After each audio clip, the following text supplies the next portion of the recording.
So normally I wouldn't cover this kind of thing. I don't really like talking about my negative events in the past.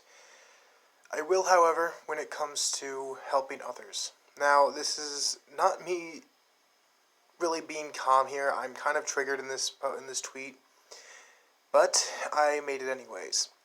And before you go and click off the video because it has Hirohei in it, it's not anything that he's really done. Hirohei just made a video talking about something that I have noticed on Twitter a lot, and that's people misusing or downplaying the word victim. By that I'm talking about people using the word victim as a excuse, or something that they can just say to, get out of something, or to attack someone, saying like, I'm a victim, I would know. Obviously, if you're a victim, you would know, but you don't because you attack others with that word. So here's the thing. I made a tweet. I was very upset when I made it because I've seen this quite a lot. I've seen people on Twitter all the time using the word victim as a defense. I will not use it as a defense. I will say it when they say, you wouldn't know, you're not a victim, and I'd be like, yes, I am. But I will never use it as a go-to defense, because it's not a defense. It's a traumatic event that I've barely been able to get over.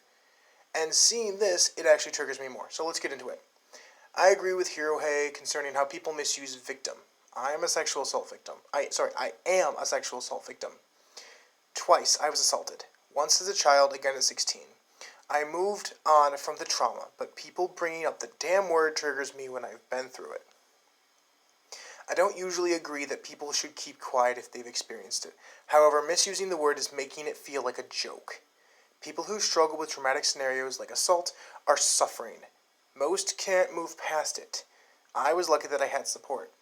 I had therapy, a family, and several friends to help me stay strong, but many people don't have those resources. By using victim loosely, you spit in our faces. So honestly, as harsh as it is, if you say it to me IRL, it's obviously misused, expect some flying spit. If it's an accident, don't worry, I understand. I'll have a handkerchief and soap. The best part is I'm not kidding. I will not tolerate people downplaying the events of actual victims. That is why I stand with Vic. Sorry for ranting. Here's Hayes' video, by the way. And I linked his video. And for the record, I don't get triggered easily. But when someone else is suffering and struggling to stay strong and self-appreciative due to a traumatic event, I will defend them. People can say whatever the hell they want about me, but don't you dare act like others are a joke. And I meant every word of this. And I'm not kidding when I say I will spit on anyone who uses any sort of word like trauma or assault or any sort of word like that in a negative way. I honestly don't give a shit. If you use it as something that is obviously false or untrue, misused, I don't give a shit what your reasoning is for it. I'm going to defend. I'm going to act out because it triggers me. It really does. It pisses me off. Like I said, if it's an accident, okay, I'm sorry. I'll give you a handkerchief with tons of soap. Go ahead and wash it right off your face. If you need to, I'll lick it off your face like a dumb dog. I'd rather not, because I'm not really a dog, even though I am kind of submissive like one. But that's not the point. My point here is, I will not stand for it. And I've seen it all over Twitter, and it does piss me off. I haven't called it out, because, honestly, it's a dumb thing to call out. But now that someone else is speaking out about it, I feel like it's a good thing for me too as well. Especially when I get triggered every single time I see the word victim with Monica Rial or Jimmy Markey, because, you know what, they aren't victims. Vic is a victim in this case, I'll tell you that right now, because he's having his whole career ruined by accusations that are 100% unsupported. This is the thing that really kind of ticks me off. So, yeah, I'm not going to stand for it. I defend people who need defending. If it means me having to get arrested for spitting in someone's face, sorry, I'm still gonna do it. Mom, I'm sorry if I get arrested for spitting in someone's face. I hope you don't disown me like I already know you have. I'm kidding. My mom loves me. And I love her, but she loves me too. I hope. Maybe not. Shit. Anyways, I'm kidding. But the truth is, this just really pisses me off, and I had to make a thread about it, because it really does piss me off. Anyways, I'm going to end this video here.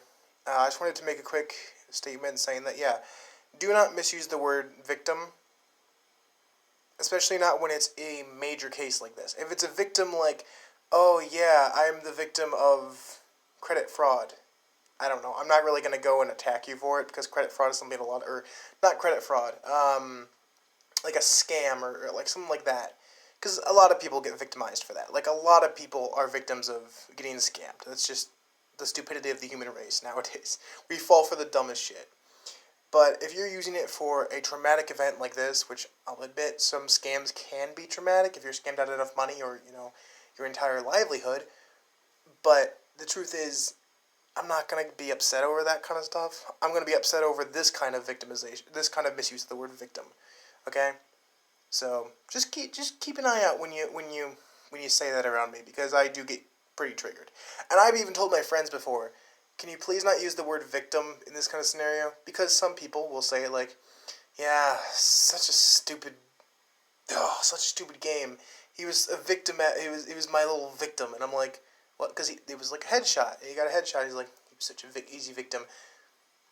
I'm like, can you at least call them your easy prey or something like that? Because victim is kind of a word I don't like to hear a lot. And he's like, okay, sorry.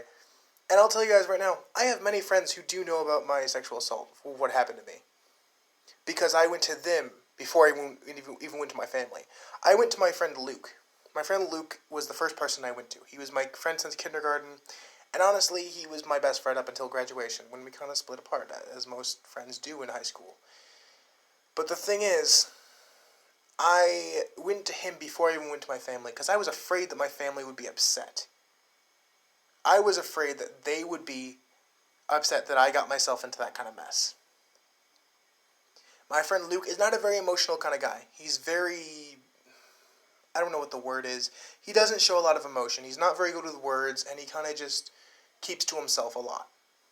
Even though him and I were friends since kindergarten, we never gave a crap. I knew that I was very vocal, he wasn't very vocal, and yeah.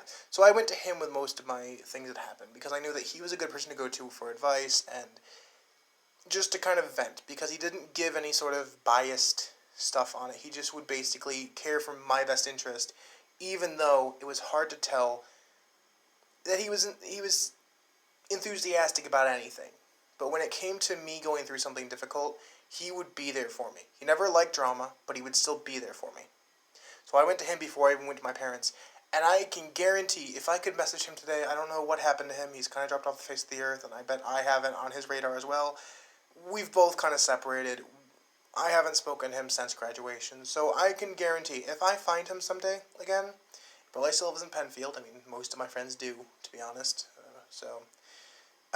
If I find him someday, I'll be sure to thank him once again, because he helped me through it.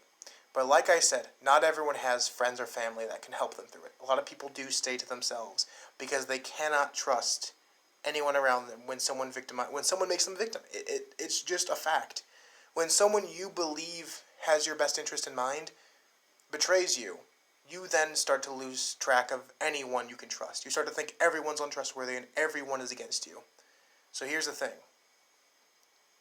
If you are a victim, speak out about it. But do not say you are a victim as a defense. Do not say you're a victim to prove a point. You say you're a victim to defend yourself in a last-ditch scenario where people need to know that you cannot handle the scenario you're in. If you can't escape that scenario, use it as a defense.